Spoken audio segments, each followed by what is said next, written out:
Welcome to the Undeniable Culture Podcast. I'm your host, Jonathan, and this is the podcast where we talk about the business of creativity and how culture guides what we create. Today, I have our wonderful guest, Hannah Hix. She is a commercial and wedding photographer and has been for about 6 years. Being the daughter of a photographer, she grew up with a film camera at arm's reach. Coming into this career came naturally after being a graphic designer for nearly a decade. Weddings take her all across Texas and throughout the country. She also works on commercial shoots from her local studio in Denison, Texas. Hannah, welcome. Hey, lovely to be here. I'm really excited to have you talk about photography, talk about commercial photography in particular. I know that your range is very vast, and that's awesome. But I think there's a lot of questions about photography, and like you mentioned before, there's a lot of questions that people don't know to ask. And so that's kind of what we want to talk about today. And my first question, there's always this buzzword, composition, right? How concerned are you with a composition when you're shooting for weddings or for commercial photography? Well, composition is a kind of vague term to describe how all of the elements in a photo or video or whatever come together. That's your lighting, your design, any storytelling involved, costume, like literally everything, how it's placed to create a story in an image or accomplish a goal. Like for commercial, the goal might be to feature the coffee mug, right? So every part of what you put into the photo should tell the story of this amazing coffee mug that you have to buy or you need in your life, right? Mm-hmm. To make it look cool or to showcase a product doing its job really well. All of those things really play a part of making an image that not only looks really good, but accomplishes whatever that goal is. So composition it's the first thing you do, even before you even have the final meeting with the client, before you take the session, before you do that, you are thinking through what lighting do I need or want, what elements do I have access to, all that, almost like visual math, right? To put together an image or a series of images that do something in particular really well. It's not just pretty. There's a whole lot more that kind of goes into it so that the client gets exactly what they need for whatever it is that they're publishing or putting out there, like in the media. What do you think how does it differ for like a product to like a person, right? You have, obviously when you're doing product photography, it's a little bit different where you're focused on something and you get to place it however you want. Compared to kind of like a person, you kind of are more limited. Well, you definitely have to encourage people more than a product. Yeah. And that was probably the most difficult thing for me to learn, honestly. Even while I was like learning as a child, how to create images, I mostly worked with like just the stuff I had around me, objects, my pets, all that kind of stuff. And when I transitioned into portraiture in my late teens, early 20s, I realized like taking the photo is such a tiny part of the job. The way that you interact with your clients is the vast majority of your actual photography experience. So I had to learn. I had to learn how to be a little bit of an encourager, how to use my language well to help people pose or open up, right? Express themselves the way that they want to for the shoot. Lots that had to go into with communication. Whereas, my products, they just drop it off in a box and then I just get to play with all their stuff for like an hour and make it pretty. So. Yeah. Well, how do you get people comfortable in front of the camera then when you're doing that? What are some of the secrets, the tips, the tricks? Don't take it too seriously. Honestly, especially when it comes to like my weddings, there's, tens of thousands of dollars that have gone into this day and everything is moving by so fast. The stress is unreal. So the very first step is just to take my couple aside and kind of go like, hey, this is our moment. Forget about everything else. Like we're good. We've got a solid, however much time you need, honestly, not even 10 minutes. We can take an hour. They can't start without you. And just, creating an environment for people to be able to relax and take it a whole lot less seriously than it's probably been built up to be, because nobody's like a model unless you're actually a paid model. Yeah. Everybody else is just an average person that might take selfies, but other than that has had very few, quote unquote professional photo shoots in their life. So just kind of, reminding them like, hi, I'm a person and I care and I'm awkward too, believe it or not. And so this is fine. You're not going to be on like MTV after this. It's all good. And then, we move through the shoot like that. I try to be as casual as possible. And, towards the end of the shoot is really where we get our best images, because that whole first maybe like half hour is really just my time to help them relax. Yeah. So some of those images, even I only work them through just so that we can kind of loosen up and get to know each other, build some trust. And at the end, I save all of the like major content so that they've gotten to experience it a little bit, and we get to actually nail the stuff that we must have. And they're like their true selves by the end of it. It does take some time for people to warm up to that side of the camera, even for like video and anything really. You find that, it's kind of like the back end. Like people are like, oh, I forgot about the camera altogether. That's the goal, right? Like, Yeah. you did your job well if like people forget that they're being photographed or videoed or whatever it is. Yeah, and it goes back to that. I think you forget and you start being more comfortable, more yourself, and that just makes the work at the end of the day a lot better. And for commercial photography, which is most of my experience, I find that when you're taking photos of people for their websites, for social media, whatever, like the portraits, all the things that go on your About Us page, kind of you put that at the back end a little bit, because people are then like, oh yeah, you've been taking photos of me everywhere now.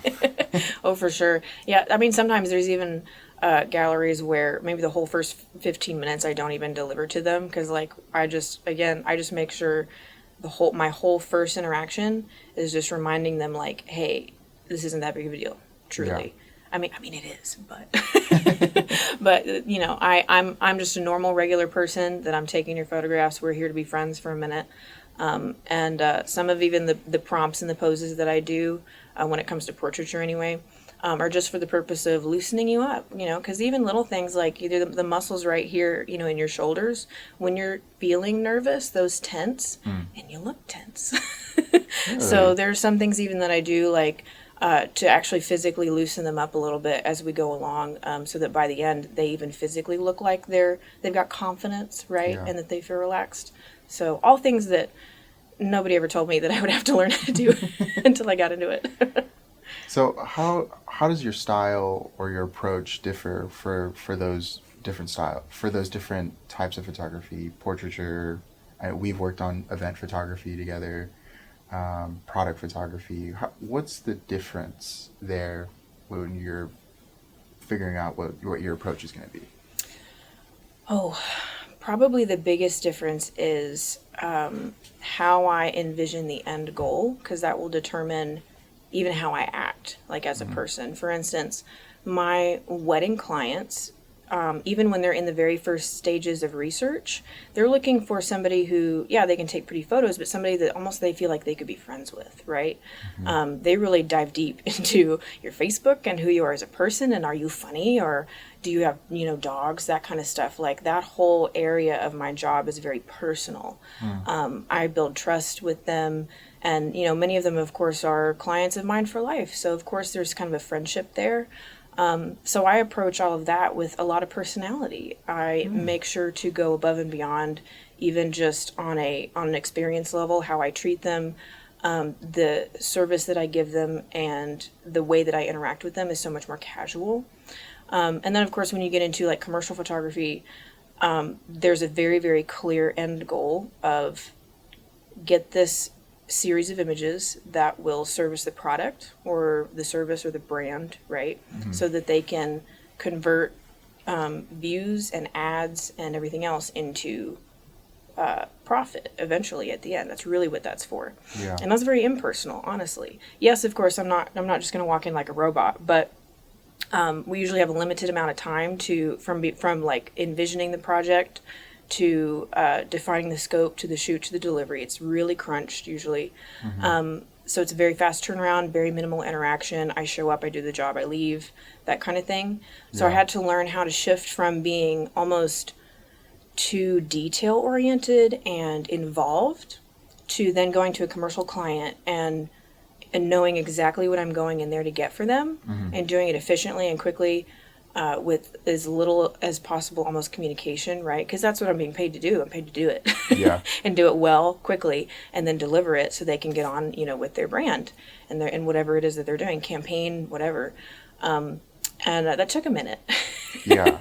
Or like product even, that's almost in the middle, because it's also another thing where it's a little bit more impersonal, but I get a little bit more time. They ship them to me usually, or I go pick them up, and then I just spend time in my studio alone, creating sets and kind of having fun with it, and then I send them back and deliver the images. So each different shoot is really determined by what is this photo supposed to do for my client, and whatever that means will determine not just how I shoot it and how I light it and all that, but how I show up as a person, so that I'm giving them the best experience possible.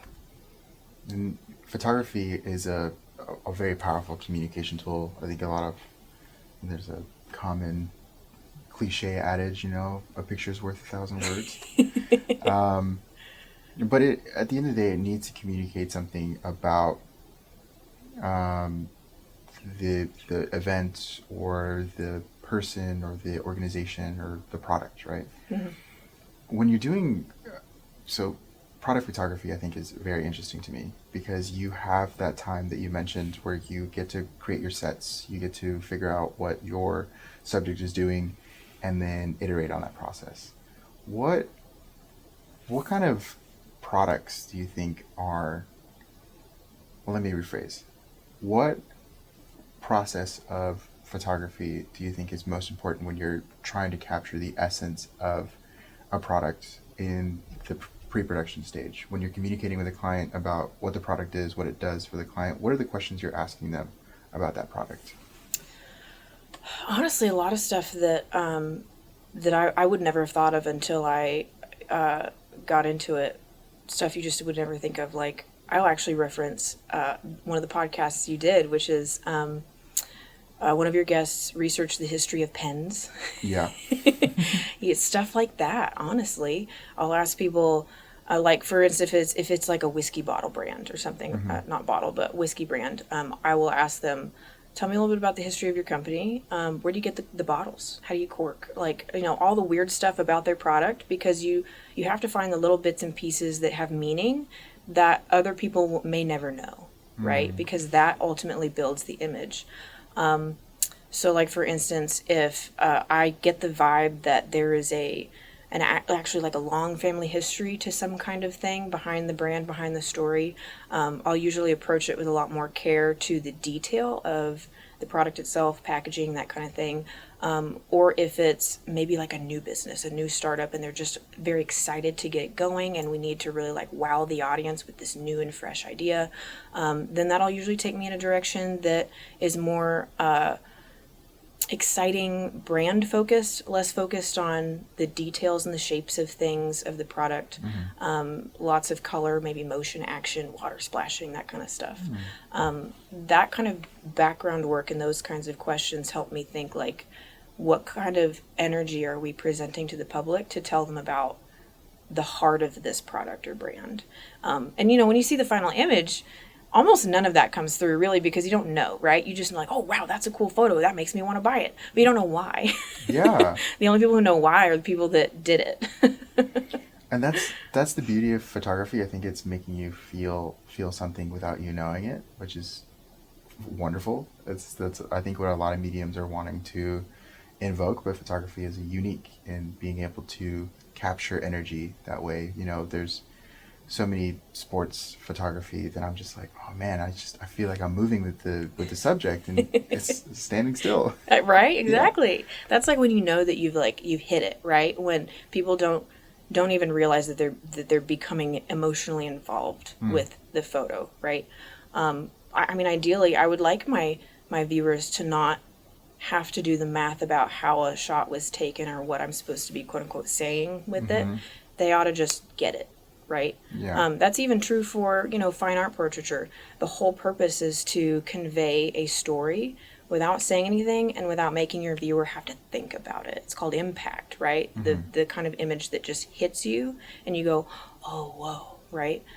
Whether it's like a political statement or even just a vibe, a romantic image or something, you should just get it. You shouldn't be able to be like, oh, I see how her lighting right there made me feel that way. Like, no, we don't want you to know that kind of stuff. We want you to get our story quickly and powerfully. And it's so wild how that takes so much like pre-work beforehand, right? And so many weird fine details and questions just to end up with that one final thing that does something in just like a millisecond. Yeah. How, you've grown up in a photographer family, I imagine, right? Very creative. How do you think photography has shifted and changed over the years? Because now, like you mentioned, there's this need to be be a personality. You have social media where Instagram is so prevalent for photography. Ooh. You have to be up on your game, right? How does that shift? How have you seen that shift happen, and what do you think? Where do you think we are today? Oh man, I'm kind of like right on that end tail of like where it's acceptable to be a millennial. So meaning I grew up in kind of like just the bare end of those analog days where film was still the way that things were, and I used a film camera even into my teens when digital was becoming a thing, because that's what I knew how to use and that's how I shot. So I kind of transitioned into technology a little later than some other people, and that really bit me in the tail.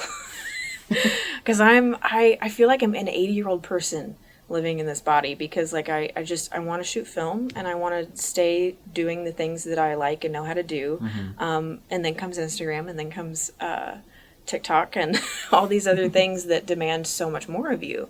Not just change, but change quickly. Yeah. And I struggled with that hardcore, because in my mind, I'm thinking like, gosh, well, if I'm just good at what I do, people will hire me.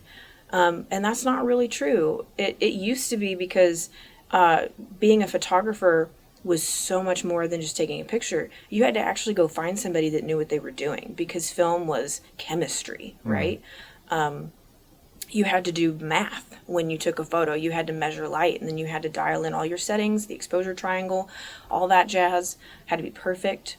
And then usually you were the person to develop it. You had to go to a dark room that was yours or rented, and then develop it, and then turn those into prints. They could not buy prints from an online shop. They had to buy them from you because you made them. All of that was its own little world. And then within such a short amount of time, people could take pictures on their phones themselves, and they're like, not that bad.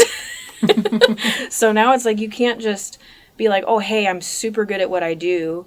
You have to be, I'm super good at what I do, and I'm a trustworthy person, and I'm likable, and all these other things that that are difficult when you're also running a full-time business and all that kind of stuff. So it was kind of like almost a matter of like, well, is this what I want to do for the rest of my life? Because like now it's not just taking photos, it's all these other things. Yeah. And learning how to not be a likable person, but learning how to show people that like I'm not a scam artist, and I'm not new to this, you know what I mean? Like, I am younger for people of my average, profession in commercial photography. I'm very young. So I have to convince people that like, no, I've been doing this for a while. Yeah.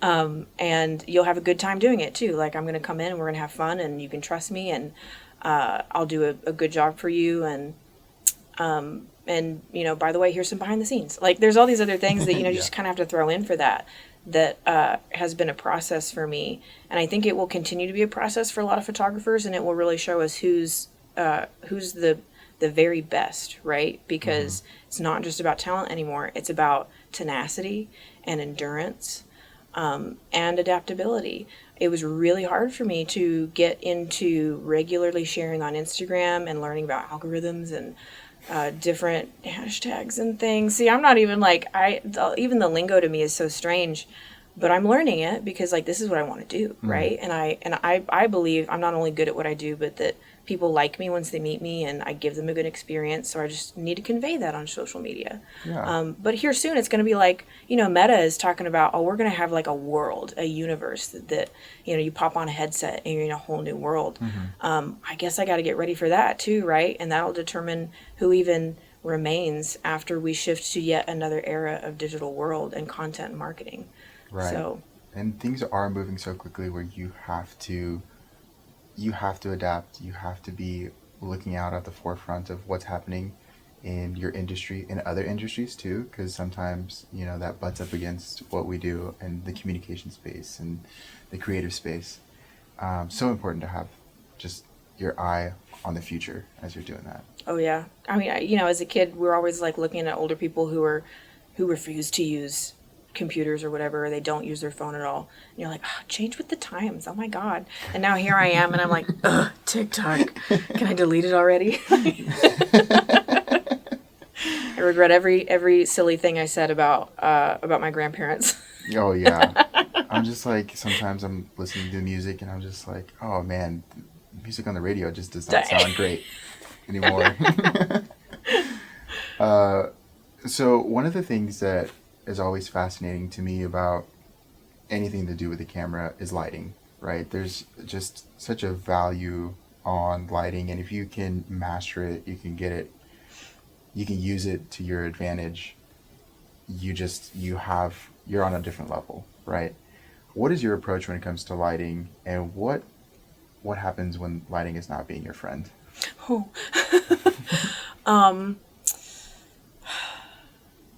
Most of the time, my difficulties arise when I am constrained to a shoot that can only happen like either outdoors in the most unideal lighting conditions, which is like full sun at noon, no shade to be found situation, Yeah. or indoors in tight spaces where I can't even set up, lights and stuff.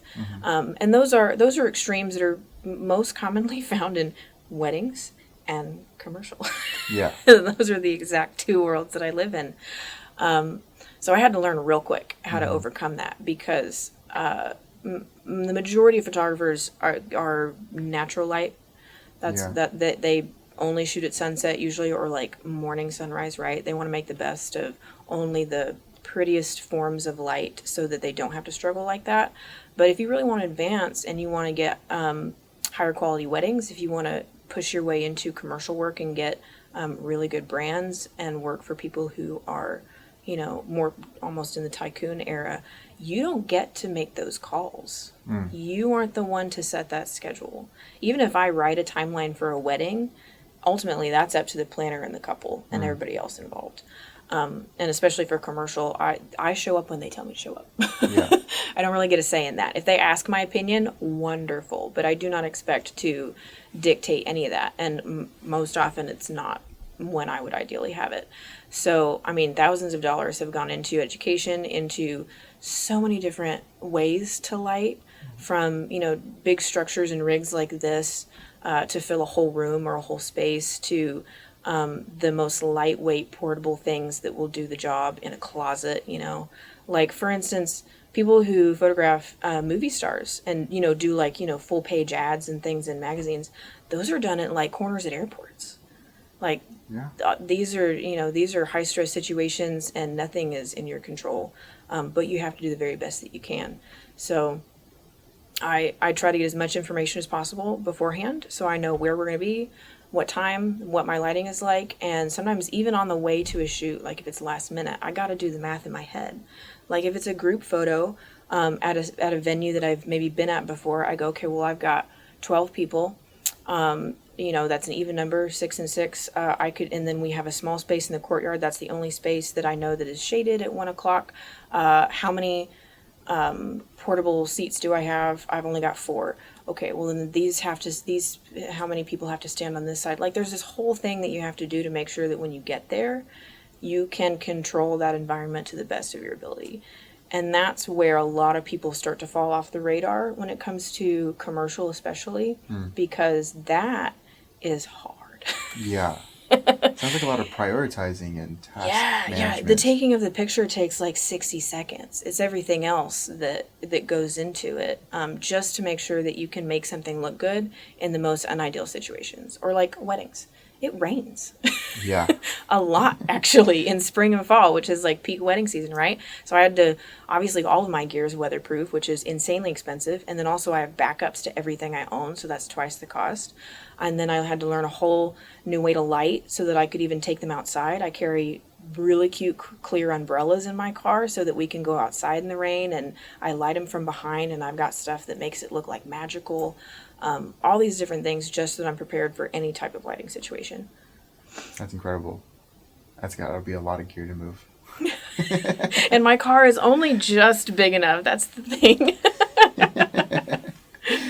But you're right. It does a lot of pre-planning, forethought, bringing all these things together for a 60-second moment, right? Right. And that's Yep. what you're looking for, is to create that perfect moment at the right time, the right place. Exactly. And that is composition. That's a really great, succinct way to say composition, that original question. Like, it's all that math and it's all that pre-planning so that you can put all these elements together for one shot. And because sometimes that's all I get, one shot, especially if it's like a high profile client. Mm-hmm. I only have like less than a minute and then they're gone.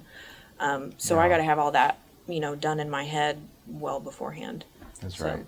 Yeah. What advice would you give somebody who wants to take better photos? My clients are always asking, I want to take better photos for social media. All I have is my phone, right? What do you think? What advice would you give them to take a better photo, a better group photo? Well, first of all, the best camera is the camera that you have on you. I didn't make that up, and I don't remember the famous photographer that said that, but he's out there. So hi. So if you've got a phone, great. You know what? Phones are actually way ahead of the times now. I even upgraded to the iPhone 13 Pro, so I have a nice camera on it. Yeah. So don't worry about that at all. Whatever you've got on you is what you need. And if you can move to a nicely lit area, so like if you're in a building or a room with your friends, your peeps, whoever, and there's a window anywhere, go to the window. Or if you're in, you're on a porch and it's sunny out, go to just the very edge of the porch where it's, brightest. That's that quote unquote window almost. You want light on your face. You want light on you. You don't want to be standing so the window's behind you and you're like a silhouette and your camera has to, jack up its settings to make it look weird and grainy. Find light, find good light. If you've got a window, golden, you're solid. Go there, go near it. Make sure the light is falling on your beautiful face and bringing out your features and helping your camera expose it correctly.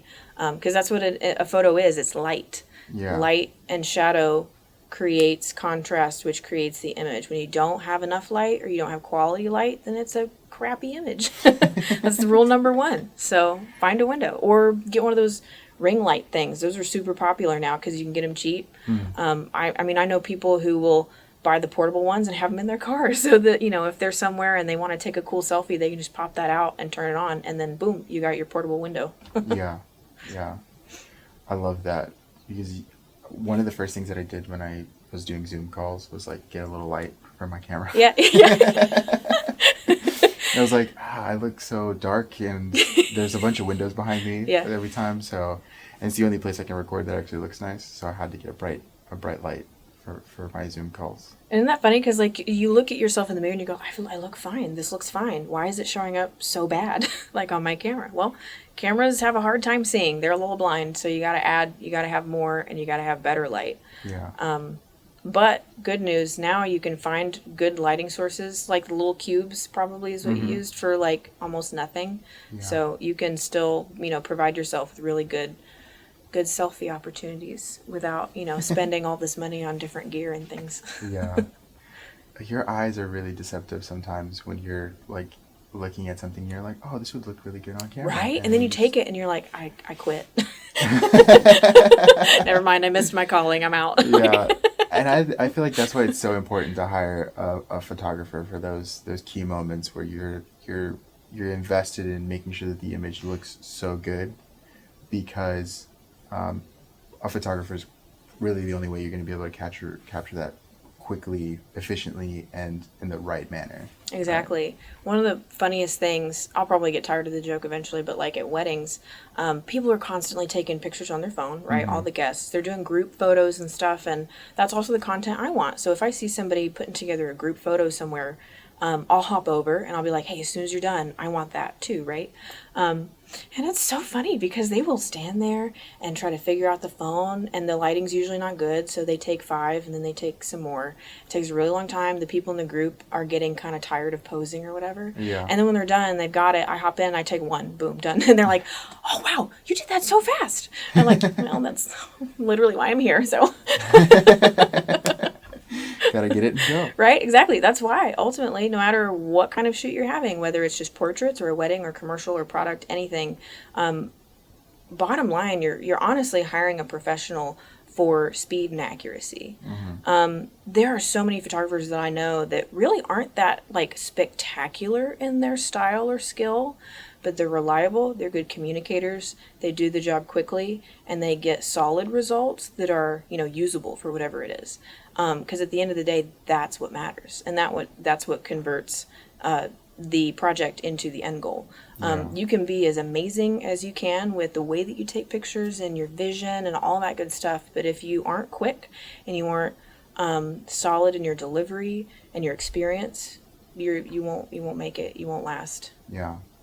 I gotta say, I mean, I've gone on your website, I've seen your portrait work, and I'm ready to get my headshots done because like they just stylistically look so beautiful, right? And I imagine you can get those pretty quickly, depending on the subject and how you kind of pose them and whatnot. But I really like your style. It's really Well, thank nice. you. Yeah. I've worked on it for a long time. That's good, and it shows. Well, thank you so much for being here. I think we learned a little bit about photography and what your perspective is really important, not only when you're creating images, but when you're interacting with humans and getting them to do what you need to do. Yeah. Is there anything else that maybe we missed about photography that you feel like should be out there? I feel like we're golden, honestly. It's funny because sometimes the most important thing that I feel like I could say is almost the question on how to take a better selfie. Because, when you start diving into how to take even just better pictures of yourself, you understand just a little bit more about how I do my job too. And I love that. I love the average individual being able to see like just a little bit at least what goes into taking a beautiful photo. Because that opens the door to not only someone maybe having professional portraits taken at some time in their life, but also it just makes their life better. If you can take a prettier picture of yourself, automatically you've upgraded. Yeah. That is so key. I didn't think about that, but you really do need to know about how to take a better photo so you can communicate to somebody. Exactly, because that's the day and age we live in, right? You kind of you walk around with a really good camera in your pocket now. You ought to know at least a little bit on how to take a good photo or put together a good Instagram reel, right? Yeah. Thank you for listening today, and we hope you enjoyed learning about our guest, Hannah, and photography and how you may be able to improve your own photography using the camera you have in your pocket. For more, head over to undeniableculture.com where you'll find more episodes as they come out. Stay cultured, and we will see you next time. It's with.